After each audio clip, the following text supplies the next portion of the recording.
E é isso, minha gente. Aí quando você me pergunta sobre danças, né?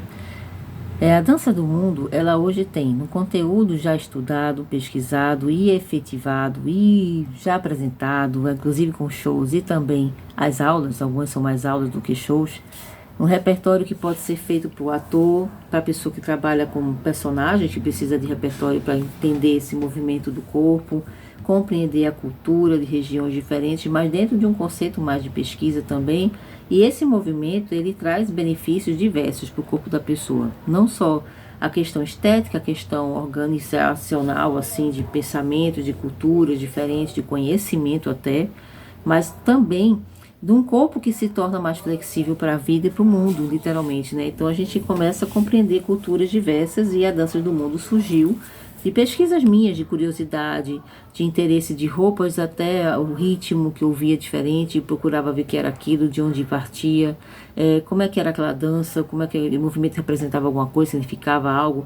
Eu era muito curiosa, sempre fui, e sou até hoje, e eu gosto muito da coisa da pesquisa. Então eu fui desenvolvendo isso meio que sozinha, unilateral ali no cantinho meu, fazendo o que eu achava legal, às vezes experimentando. E aí a Danças do Mundo foi surgindo dessa ideia. Quando eu percebi, eu estava com algum conteúdo já interessante, eu já tinha coisa ligada à área do Havaí, à Nova Zelândia, à Polinésia.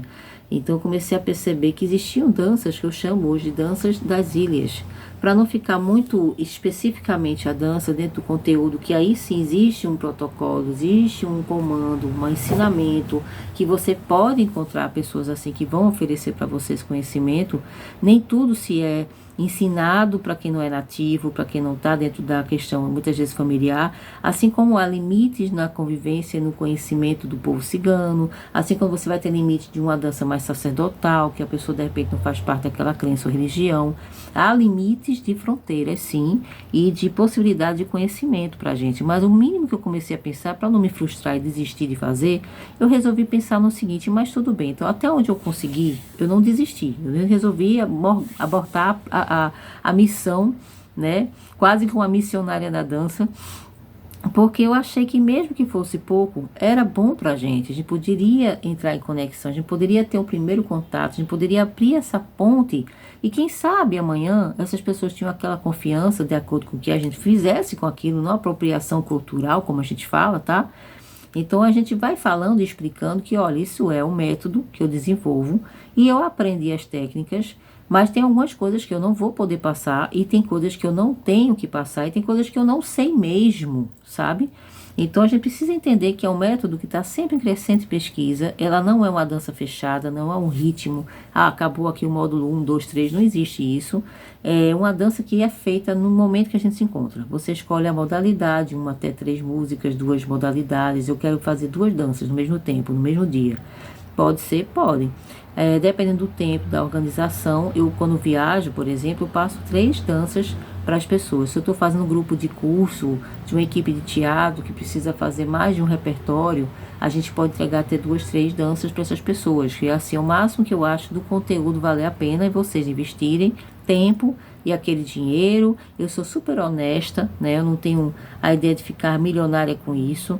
É uma ideia de conhecimento mesmo, de aprofundamento para as pessoas entenderem seu corpo, utilizando das danças culturais de várias partes do mundo, conhecendo pessoas, os ritmos, desde a questão, às vezes, muitas vezes até visual, da roupa, vestimenta, tudo isso caracteriza um povo e a sua tradição. Então a gente vai respeitando esse caminho.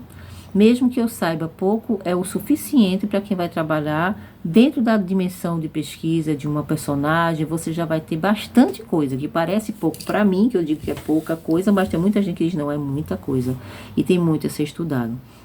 É coisa de uma vida, né, gente? Um nativo, ele nasce fazendo aquilo. Uma dança indiana, ela é, claro, bem específica, é bem difícil, inclusive, alguns movimentos, porque não basta só você dançar. Eles tocam, eles cantam, eles têm ritmo, né?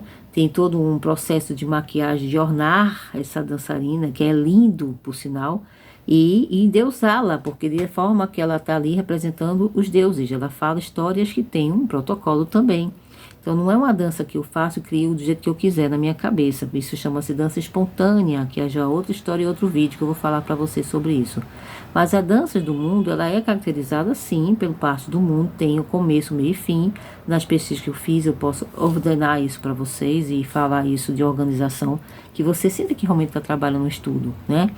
Mas são coisas assim que eu digo. Às vezes a gente passa 2, 3 encontros em uma modalidade, muda, para a gente poder fazer esse circuito e viajar literalmente pelo mundo, porque senão não cabe o nome Danças do Mundo se você ficar em uma única modalidade. Não é impossível fazer uma única modalidade, você curtiu tanto aquilo que você quer voltar para aquilo. Você vai identificando e degustando as danças ao ponto de você poder amanhã dizer, eu quero essa dança hoje, daqui a 2 dias você vai fazer uma outra modalidade. Inclusive os processos de corpo dela, como são variados, desde o ritmo até a parte de movimento do corpo, você tende a trabalhar todo o seu sistema físico, né? Porque você vai ter danças que vão estar mais especificadas em pés, outras com a parte superior do corpo, tem coisas que você vai lidar literalmente com o globo ocular, como a dança indiana pede.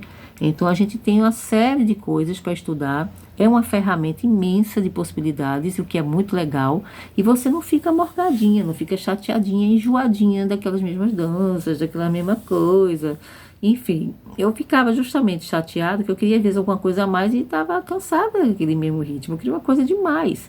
E assim eu fui buscar o demais, e buscando isso eu percebi que eu estava criando um método diferente, que era Danças do Mundo. E é assim que nasceu Danças do Mundo. E eu posso fazer isso desde para criança de escola, como também para uma pessoa que está em casa só querendo uma terapêutica, uma coisa para ocupar o tempo dela. Eu tanto faço aula particular como trabalho em grupo. Eu posso fazer você se apresentar em um palco, como você fazer só o seu trabalho de corpo energético. A gente vai trabalhando isso de acordo com a pessoa com quem eu trato, porque eu sou muito de observar a energia do meu aluno e não o que eu quero passar. Né? Até porque eu não estou contratando profissionais de dança, a gente contrata e modela ele, faz como um coreógrafo, pede aquilo dali para o bailarino. Mas fora isso, você que não é bailarina profissional, que está aí no seu momento, eu não faço a barra, tá bom? Vamos trabalhar.